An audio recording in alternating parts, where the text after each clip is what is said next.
Cada vez nuestras casas son más vacías, sin alma, sin conexión. Y, lamentablemente, el entorno afecta nuestras emociones. Como arquitecta te revelaré 12 cosas para saber si tu casa te está sanando o enfermando. Te daré los mejores trucos para hacerla relajante y que se vea excepcional, tanto como la belleza de la imperfección. No, nuestro cerebro no está diseñado para la perfección absoluta.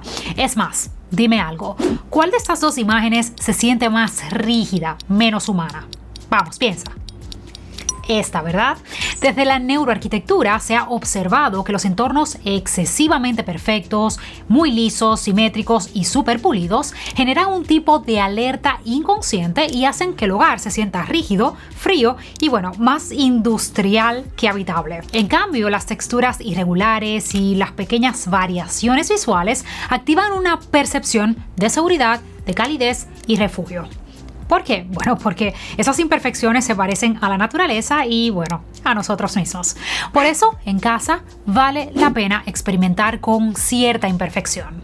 Tejidos de lino que tengan sus arruguitas naturales, materiales, que mejoren con el tiempo, que desarrollen pátina en lugar de verse impecables hasta el fin de la humanidad. Materiales que envejezcan bonito, como una mesa de madera, que se oscurece donde apoyas las manos, un grifo de latón que cambia de tono y se matiza.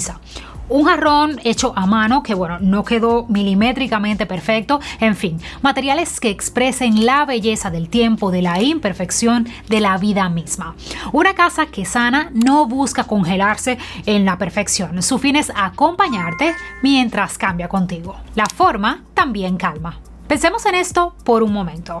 Un pasillo estrecho, lleno de esquinas duras, líneas rectas y, ángulos marcados, algo muy típico hoy en día. Ahora imagina un camino en la naturaleza. No va en línea recta, gira suavemente, cambia de dirección, fluye. Ambos nos llevan de un punto a otro, pero el cuerpo no lo experimenta igual, no. Y ahí está la clave. El diseño biomórfico parte de esa diferencia. Es una forma de diseñar espacios tomando como referencia las formas y la lógica de la naturaleza. Curvas, transiciones suaves, geometrías orgánicas. Y no se trata de copiar hojas, árboles o flores, no, sino de imitar la manera en que la naturaleza organiza la forma. La naturaleza no trabaja con líneas rectas perfectas, trabaja con continuidad, fluidez y variación, muy importante. Y el cuerpo humano está biológicamente acostumbrado a ese lenguaje. La arquitectura entendió esto, desde hace mucho tiempo. En la Sagrada Familia, por ejemplo, Antoni Gaudí diseñó columnas que funcionaban como árboles. Se ramifican, sostienen y crecen como un bosque. En la Casa Batlló casi no existen ángulos agresivos. Muros, escaleras y puertas fluyen como un organismo vivo. Hay mucho movimiento. Y en este hotel diseñado por Víctor Horta, las líneas curvas inspiradas en plantas no son decoración, son estructura, son circulación y una experiencia completa espacial.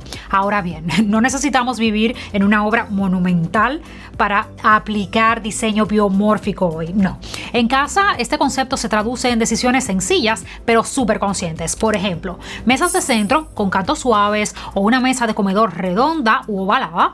¿Por qué? Porque el cerebro percibe estos bordes como no amenazantes y el movimiento alrededor del mueble se vuelve más natural. No es solo la forma del objeto en sí, es como esa forma pauta el recorrido, el movimiento, cómo le indica al cuerpo por dónde pasar naturalmente, dónde detenerse, cómo moverse sin tensión.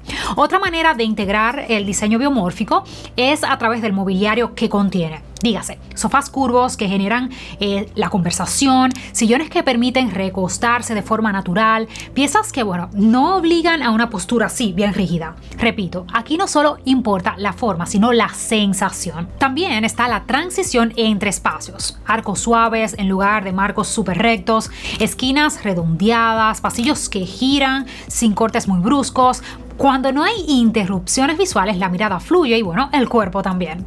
Puedes reforzar esa fluidez con alfombras de formas orgánicas que suavizan el paso, guían el movimiento y con lámparas de siluetas naturales que envuelven la luz sin sombras duras ni contrastes agresivos. Y ojo, no se trata de eliminar la línea recta. No, sino de no obligar al cuerpo a vivir rodeado solo de rigidez. Cuando el espacio se suaviza, el cuerpo baja la guardia y la casa acompaña naturalmente sin imponerse. Luz natural como prioridad. Y bueno, algo que le digo a todos como diseñadora de iluminación y arquitecta es que la luz no es solo iluminación. La luz es información para el cuerpo. Sí. Y esto se entiende muy fácil si pensamos en algo súper cotidiano. No reaccionamos igual a un día oscuro y nublado que a una mañana llena de sol, ¿verdad? En un día gris, lo único que provoca es quedarnos acurrucados entre las sábanas, mientras que con el sol, el cuerpo se activa casi sin pensarlo. El espacio puede ser exactamente el mismo, pero el cuerpo no responde igual. Y ahí la luz lo define todo. Esto ocurre porque la luz natural regula nuestro ritmo circadiano, que es el reloj interno que organiza el sueño, la energía, el ánimo y la concentración. Y cuando el cuerpo recibe luz natural durante el día, sabe que es momento de activarse y cuando esa luz baja, entiende que ya es hora de descansar. El sol siempre ha marcado los ciclos, siempre. Y aunque hoy vivamos rodeados de paredes, el cuerpo sigue obedeciendo ese lenguaje ancestral. Y no es casualidad que, históricamente, la privación de luz se haya utilizado como castigo psicológico. Sí, celdas oscuras, encierros sin ventanas, aislamientos prolongados no buscaban dolor físico, sino desorientar, romper la noción del tiempo y desregular la mente. Quitar la luz es quitar orientación. Hoy no vivimos esas situaciones extremas, pero muchas casas repiten el mismo error sin darse cuenta. Cada vez aceptamos ventanas más pequeñas, las bloqueamos con muebles pesados, mantenemos cortinas súper gruesas, cerradas todo el día y habitamos espacios que prácticamente nunca reciben sol. El efecto no es inmediato, pero sí acumulativo. Cansancio constante, apatía, sensación de encierro que no siempre sabemos explicar. Una casa que sana prioriza la entrada de luz natural siempre. Y en la práctica esto significa liberar las ventanas, evitar muebles altos y voluminosos frente a ellas para que la luz pueda entrar y recorrer el espacio, así permear en él. También implica cambiar cortinas gruesas por telas ligeras o translúcidas que permitan el paso del sol sin perder cierta intimidad. Vale la pena observar cómo la luz se mueve durante el día. Deja entrar el sol de la mañana, permite que cambie y que dibuje sombras suaves. Ese movimiento es lo que hace que la casa se sienta viva. Y si tienes la posibilidad de ampliar las ventanas, porque sí, porque puedes, porque vas a remodelar, pues hazlo. Mientras más luz natural, mucho mejor. Algo clave es entender que la luz natural debe ser la protagonista y la luz artificial solo un apoyo, no al revés. Cuando la luz entra, los colores despiertan, los materiales se revelan y el espacio se vuelve mucho más habitable. Y créeme, el cuerpo te lo agradece. En fin, cuando alineas la casa con los ritmos del sol, alineas el espacio con tu cuerpo. Objetos con energía consciente. No todo lo que colocas en casa es neutro, no. Los objetos también comunican, cargan intención, energía y generan una respuesta emocional aunque no seamos conscientes de ello. Desde la psicología y la neuroarquitectura sabemos que el entorno influye directamente en cómo pensamos, cómo nos sentimos y nos comportamos. El cerebro registra todo, formas, texturas, historias, y cuando un espacio está lleno de objetos sin sentido, pues esta información se vuelve ruido. Por eso una casa que sana no se decora por llenar, se construye con intención. Por ejemplo, los objetos hechos a mano, artesanales, con pequeñas imperfecciones, activan una percepción muy distinta a la de los objetos producidos en masa. ¿Por qué? Porque transmiten humanidad, transmiten tiempo, cuidado. En cambio, cuando un espacio está saturado de objetos repetidos, impersonales, comprados solo para completar un look, todo compite por atención, carece de esa esencia humana y se siente más industrial. En casa esto se traduce en una práctica súper simple. Elegir menos, pero elegir mejor. Una vasija, por ejemplo, hecha a mano que te acompañe por años, una pieza heredada o comprada en un viaje, un objeto que tenga significado, no solo función estética. Rodéate de cosas que te representen y tengan alma, porque lo que ves todos los días moldea tu estado mental. Y una casa llena de intención se siente distinta a una casa llena de cosas. Sí, te sientes distinto, así como te sientes luego de darle like a este video, porque sabes que me ayudas a conocerte y saber que te gusta este tipo de videos. Tu mente se relaja y entra en paz porque sabes que vengo con más ideas especiales para ti. Ritmo y repetición suave. El cerebro necesita reconocer patrones para de alguna manera sentirse seguro, pero no patrones rígidos ni forzados, sino ritmos suaves, como los que existen en la naturaleza. Basta con pensar en las olas del mar, en cómo se mueven las ramas con el viento o en las vetas de la madera. Nada es exactamente igual, pero todo sigue una lógica. Ese equilibrio entre repetición y variación es lo que genera calma. Desde la neuroarquitectura sabemos que cuando un espacio tiene coherencia visual, el sistema nervioso se relaja. La mirada no se esfuerza, no anda buscando orden, simplemente lo encuentra naturalmente. Por eso los espacios donde todo es distinto, dígase demasiados colores, demasiadas formas, muchos estilos mezclados, terminan cansando. No porque estén mal decorados, sino porque el cuerpo no puede anticipar lo que viene y se mantiene así como en alerta. Una casa que sana introduce ritmo de manera casi silenciosa. Repite formas, repite colores, repite materiales sin hacerlo evidente. Por ejemplo, un verde suave que aparece en distintos puntos del espacio, en un cojín, en una planta, en una pieza de cerámica o en una obra de arte, no es el mismo elemento repetido una y otra vez de manera rígida. Es el mismo color expresado de distintas formas. También puede suceder con las formas. La curva del sofá que reaparece en una lámpara redondeada, en un espejo orgánico o en la silueta de una mesa. Las formas no se copian, se responden entre sí como un eco suave dentro del espacio. Mi recomendación es simple. Elige una base, ya sea un color, un material o una forma, y deja que se exprese en distintos lugares con pequeñas variaciones, exactamente como hace la naturaleza. Cuando el espacio tiene ritmo, la mente deja de esforzarse y simplemente descansa. Menos estímulo, más paz. ¿La tecnología es útil? Claro que sí, pero bueno, visualmente no es neutra. Pantallas, cables, routers, luces parpadeantes, todo eso es información constante para el cerebro, aunque no le prestemos una atención directa. Desde la neuroarquitectura sabemos que ese exceso de estímulo visual mantiene el cerebro en un estado de microalerta continua. No es un estrés evidente, pero sí una tensión baja pero sostenida, que con el tiempo sí agota. Por eso en una casa que sana reduce la presencia visible de la tecnología. No porque la rechace, sino porque la pone en su lugar.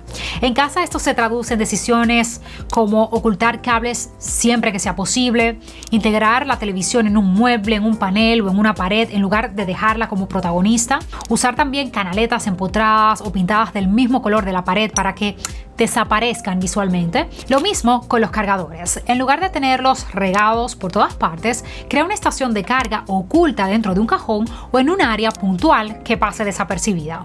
Al final se trata de entender algo simple.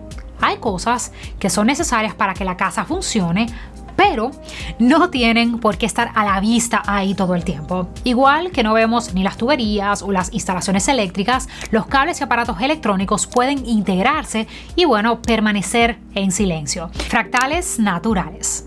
Dime algo. ¿Cuál de estos dos espacios se siente más relajante e invitante? Piensa. ¿Verdad? El otro se siente más frío, más estéril. Y no es casualidad. La diferencia está en algo que casi nunca se menciona en interiorismo, pero que el cerebro reconoce de inmediato: los fractales. Los fractales son patrones que se repiten a distintas escalas. Eso significa que una parte pequeña del patrón se parece al conjunto completo, aunque no sea idéntica. La naturaleza está llena de fractales. En las ramas de los árboles, fractales. En las hojas, también. En las vetas de la piedra, en las olas del mar, en las nubes, en los ríos vistos desde arriba, todo es fractal. Nada es igual, pero todo guarda una relación. El cerebro humano procesa los fractales con menos esfuerzo que otros estímulos visuales. ¿Por qué? Porque nuestro sistema visual evolucionó rodeado de estos patrones durante miles de años. El córtex visual está entrenado para reconocer complejidad con orden, no rigidez perfecta ni caos absoluto. Ok, Zaira, esto suena muy lindo, bello, precioso, pero ¿qué tiene que ver con el interiorismo? Todo, porque introducir fractales no significa llenar la casa de estampados, no, significa volver a acercar el espacio interior a la lógica de la naturaleza. En casa esto se traduce en introducir complejidad visual a través de los materiales, dígase, madera natural con vetas visibles, no imitaciones perfectas, piedra con textura orgánica, textiles como lino, lana o algodón, donde el tejido no es completamente uniforme. Esa riqueza visual hace que el espacio se sienta único, más vivo, más habitable. También aparecen en las plantas reales, especialmente en aquellas con crecimiento irregular, una monstera, por ejemplo, donde cada hoja tiene perforaciones distintas. Los helechos también son un patrón fractal muy claro. La ficus también, cuyas hojas grandes permiten apreciar esa repetición con variación. Realmente nada es idéntico, pero todo pertenece al mismo sistema. Otra forma de integrarlos es a través del arte. Dígase, arte abstracto inspirado en la naturaleza, pinturas con trazos fluidos, obras que recuerden el humo, la niebla, la piedra, la tierra. También puedes incorporar fractales mediante motivos florales, pero no literales. Más bien murales florales difusos, así casi acuarelados, motivos botánicos en gran escala o diseños con hojas, ramas o flores abstractas o muy sutiles. Aromas que regulan emociones. El olfato es el único sentido que llega directamente al sistema límbico. La zona del cerebro donde se regulan las emociones, la memoria, el estrés y la sensación de seguridad. No pasa primero por el pensamiento racional. Cuando inhalas un aroma, las moléculas entran por la nariz, activan receptores específicos y envían señales inmediatas a la amígdala y al hipocampo, ahí donde se produce la respuesta emocional.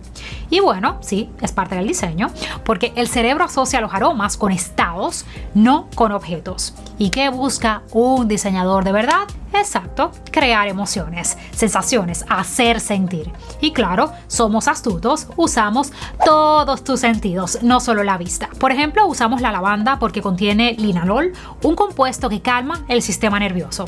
Idealísimo para dormitorios, para momentos de descanso. Nos encanta el eucalipto que despeja la respiración y la mente. Perfecto para baños, mañanas y zonas de activación. El cedro y el sándalo se usan mucho porque contienen sesquiterpenos que generan una sensación de estabilidad, de enraizamiento y contención. También están los cítricos como la naranja dulce que contienen limoneno asociado al bienestar y al ánimo positivo. Funciona muy bien en cocinas, en áreas sociales donde quieres una energía más ligera y optimista. Nada de esto es aleatorio. Por eso siempre recomiendo usar aromas naturales, aceites esenciales de buena calidad o incluso ingredientes simples. Algo tan sencillo como poner cáscaras de cítrico en agua hirviendo puede transformar por completo la atmósfera de la casa. El olor se expande, se siente real, natural, seguro y de pronto, sin darte cuenta, el espacio empieza a sentirse distinto porque el cuerpo, ya recibe el mensaje. Tu historia presente. Una casa sana no busca perfección, busca verdad, eso lo sabes. Fotos reales, objetos con valor emocional, recuerdos que tienen historia, no lo impecable, sino lo vivido. Desde la psicología sabemos que los objetos con carga emocional positiva generan sensación de pertenencia y seguridad. El cerebro reconoce lo familiar y baja la alerta. Por eso un espacio auténtico se siente mucho más habitable que uno súper perfecto, sin duda. Si llenas tu casa de valor personal, objetos heredados o con historia, integrados con intención, no guardados por compromiso, recuerdos de viajes bien seleccionados, una pieza, no 10, algo que evoque, no que sature, libros que realmente lees o que representen lo que te interesa ahora en el hoy, arte o ilustraciones que conecten con tu momento vital, no con una tendencia, rincones de memoria, una repisa, una mesa auxiliar, un pequeño altar cotidiano, en fin, integra elementos que cuentan quién eres hoy. Orden que fluye. Es cierto, el cerebro necesita cierta previsibilidad, pero tampoco control extremo. Cuando todo está demasiado perfecto, muchos envases, cajitas. Sí, aparece así la atención. Cuando todo está excesivamente compartimentado, el espacio deja de adaptarse a la vida real. Sin embargo, cuando nada tiene lugar, pues bueno, sí, aparece el caos. El punto sano está en el medio. Un orden que fluye es aquel donde cada cosa tiene su lugar, pero ese lugar tiene sentido para la vida real. No para una foto, no para una regla, sino para cómo usas tú el espacio. Esto se traduce en decisiones simples. Guardar lo que usas a diario donde lo necesitas, no donde se ve mejor. Usa cajas, cestas o muebles, sí, claro que sí, pero solo los necesarios, preferiblemente abiertos, que permitan acceder sin mucho esfuerzo. Diseñar el almacenamiento pensando en cómo te mueves, no en cómo se ve en redes. También debes tratar de reducir la cantidad de cosas antes de buscar más sistemas de orden. Y muy importante, aceptar cierto movimiento. Libros que se usan, mantas que se toman, que se dejan, objetos que viven. Esto es normal, es una casa. El desorden agota, pero el exceso de control también, así que nunca lo olvides. Materiales que no mienten. Tienes que entender algo, ¿eh?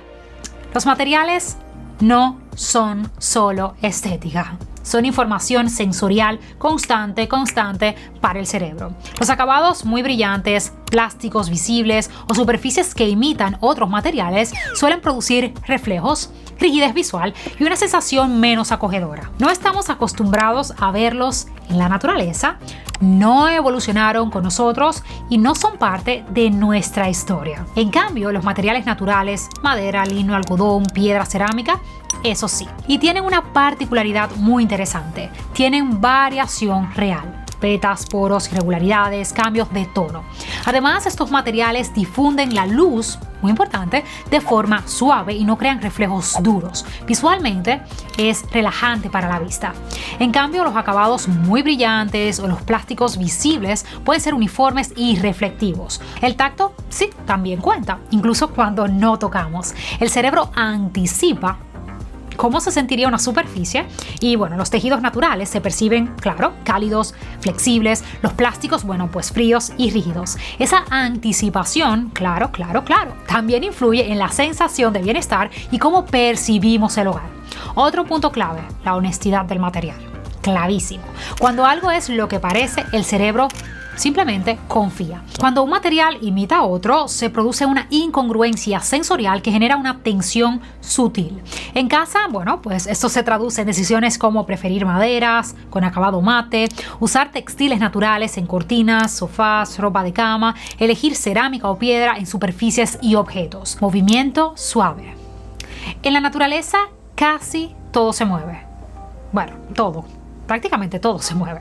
El viento en las hojas, las sombras que cambian, el agua que fluye sin interrupciones. Ese tipo de movimiento no alerta, sino que nos tranquiliza. Desde la neurociencia sabemos que los movimientos bruscos o intermitentes activan la vigilancia. Evolutivamente, los movimientos rápidos, impredecibles o intermitentes activaban la respuesta de alerta porque, bueno, podían significar una amenaza literal, un depredador, una caída, algo que requería reacción inmediata.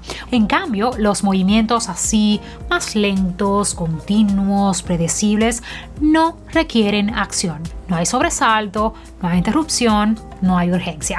En casa esto se traduce en gestos simples, cortinas ligeras que se muevan así con el aire, ramas o plantas que proyectan sombras vivas en la pared, bellísimo, agua en movimiento suave como una pequeña fuente o el sonido así lejano del agua, la luz natural que cambia lentamente durante el día. Todo esto es movimiento que aporta vida al espacio. Por cierto, si quieres seguir aprendiendo sobre diseño y hacer tu casa hermosa y acogedora, te recomiendo que veas este video. Te mando un fuerte abrazo con todo mi cariño y ya sabes, nos vemos en la próxima.